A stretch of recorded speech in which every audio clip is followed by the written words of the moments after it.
Hey everybody, it's Ethan. I am doing my 6-week update. I'm doing a day early, because today I'm traveling home.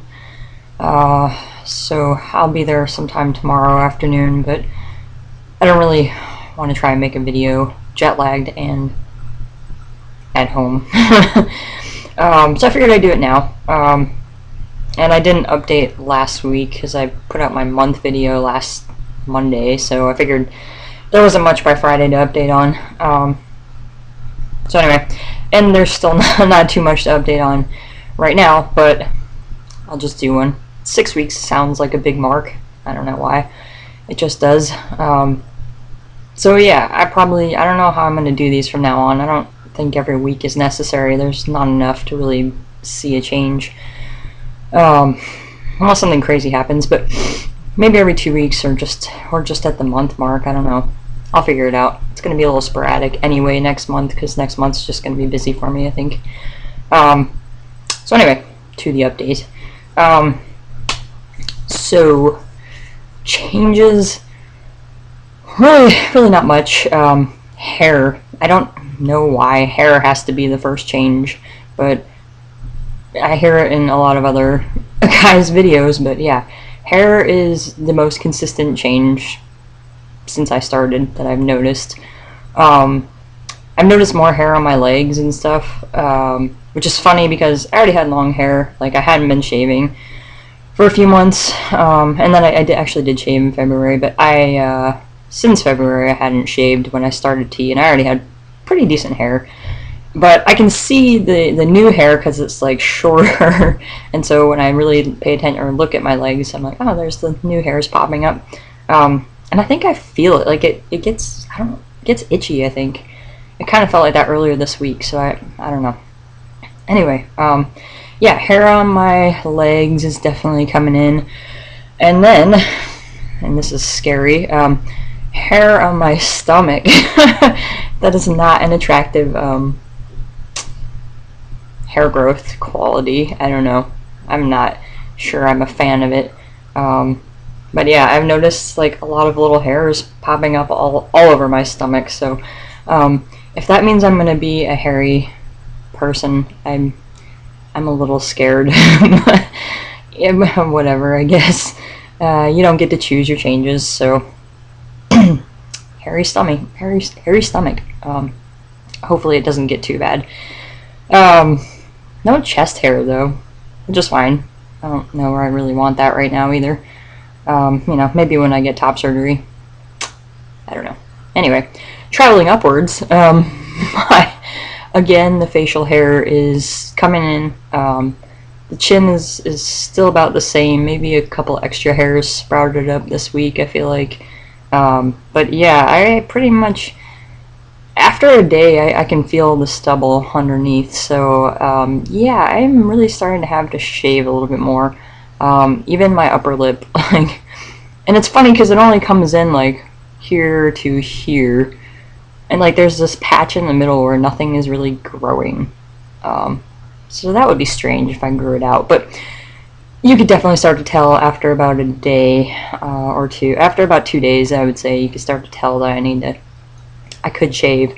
It's not very noticeable, but I can feel it for sure. Like, I can feel it right now, and I shaved 2 days ago, I think. Yeah. So yeah, more hair there. Still not much on the sideburns. I don't know. I feel it, like, if I run my fingers upwards to where I'm shaving, and to where, like, I got my hair cut yesterday too, so I can kind of feel a little bit of prickliness. It's still fairly fuzzy though. It's not like down here, like stubbly. It's just kind of, it's a cool feeling, but it's kind of prickly. Anyway, yeah, and my hair grows out pretty fast. I got my hair cut yesterday, as you can probably tell. Guy went a little shorter than I wanted to on top, but it's okay. I think he was trying to like cut in more of like a masculine hairline, so it looks kind of strange. He got it more on this side, I think. I don't know. Whatever. But it's a lot shorter on top than I think I wanted it. But I couldn't really tell. He kept wetting it and pulling it up and cutting at it, and he was he was being really weird. I don't think I've ever gotten my hair cut by a guy before. And I go to like it's more of like a hip kind of trendy haircut place, you know, and they're kind of like out there, like they do tattoos and stuff in the back, I think. So don't think I would get a tattoo there, but they're a little more trendy. So I feel safe going there. I don't know if I could go into a barbershop just yet, but yeah, I mean, they were all really nice, and I've got my hair cut there before, so I feel comfortable, but at the same time, I never had my hair cut by him, and he just acted really strange. I mean, a nice guy, but he was also, like, he seemed really hesitant, didn't address me as sir or ma'am or dude or girl or whatever, so I'm not really sure how he was reading me, and I could tell, like, that was making him uncomfortable. And, hold on a second, anyway, my alarm went off, I'm already up. Yeah, it was a little strange. He just, like I said, friendly, he still had conversation with me, but, you know, he seemed kind of hesitant to cut my hair and was taking, like, really small chops at it, and it took him a long time. Like, the girl that did my hair last time was just like, bam, bam, done. Like, that's it. But, yeah, I don't know, so I felt a little uncomfortable, almost to the point where I almost said something, but I was like, I don't, you know, there were a bunch of people in there, and I was like, I don't really want to go down this road. Like, you know, maybe if I could have pulled him aside discreetly afterwards, I would have, but I don't know. I could tell, like, he was really looking, like, when I got up from the chair, like, I think he was really trying to figure it out, but, yeah, so that makes me a little self-conscious. I'm, you know, I handle it better, like I mentioned, but it's still not fun to be scrutinized like that, and have people feel, like, so uncomfortable around you, and it makes me uncomfortable, and then I make them more uncomfortable, so it's like a vicious vicious circle. Anyway, yeah, so that was the experience, and this is starting to get long again, but I do want to talk really quickly about a trip home.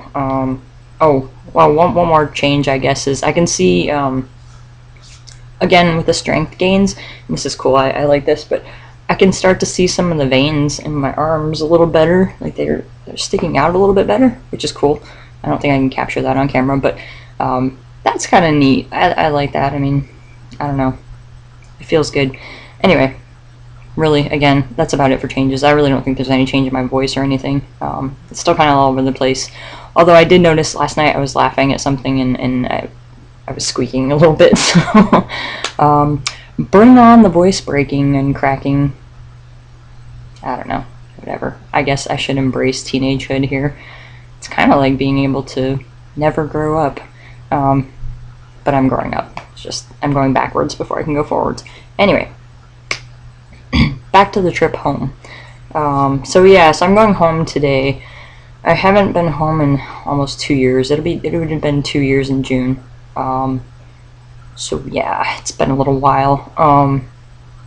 I did see my parents last summer because they came out here, but my family lives on the East Coast and I'm on the West Coast. So there's quite a distance, and there's reasons behind it. Obviously, the whole transition thing is a big deal. They all know, you know, they know I've started hormones, they know what's going on, they know I go by Ethan and he, and some of my family has really tried. A lot of them have actually called me Ethan in like letters or emails or texts that they've sent me, so that's nice. My parents haven't, and I think that's going to be a struggle for them. And, you know, I talked to them last week, and we talked about the name thing, and they don't feel like they're going to be ready to say Ethan yet, but, you know, I told them, you know, on the flip side, like, I'm going to be really uncomfortable with you calling me by my birth name. Nobody calls me that anymore, and my mom was really taken aback by that. And I was like, I don't, you know, so I don't know how much of this really makes sense to them sometimes. So I guess what I'm saying is it's about to get real.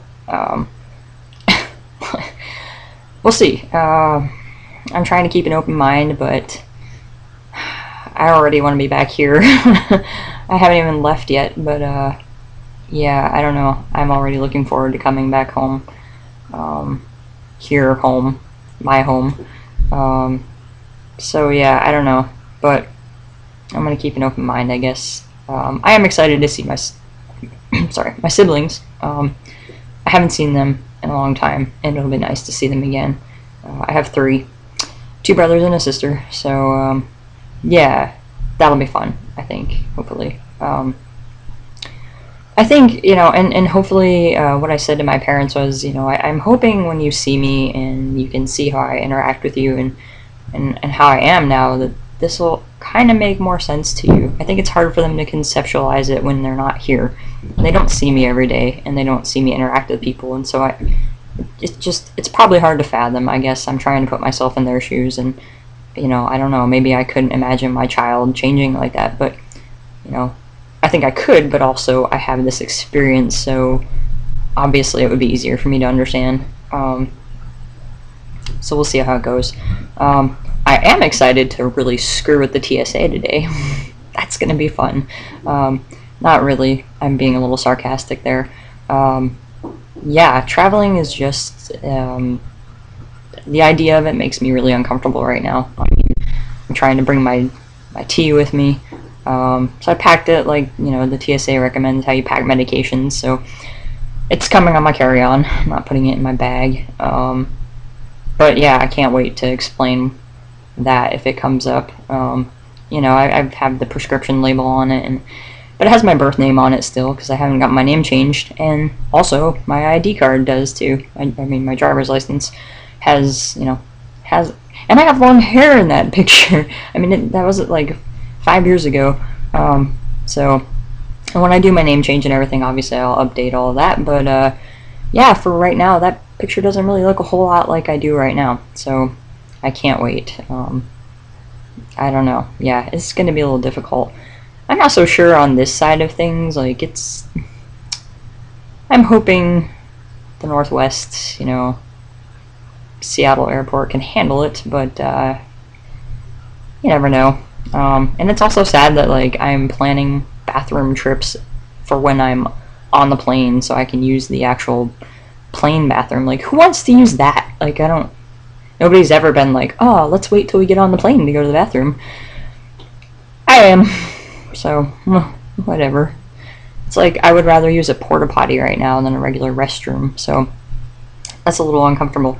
I mean, just because I'm not sure how I'm being read sometimes, and people are still very, I think it's a toss-up for most people with me right now. Like, it's kind of like, he, she, I don't know, I don't want to make a guess. So a lot of times, like, people don't gender me, they just, hey you, or hey, you know, and I don't know, maybe I'm just being too sensitive, but yeah, so yeah, bathrooms and bringing on the tea and going through the scanner and airport security and my ID card and my name, and oh, there's lots of opportunity for entertainment here, and I'm trying to take it with that perspective because, you know, if I don't, it's going to be miserable. So I'm going to try and have fun with it if I can. I don't know how you have fun with this, but hey, if I'm going to be uncomfortable, I'm going to make somebody else uncomfortable, so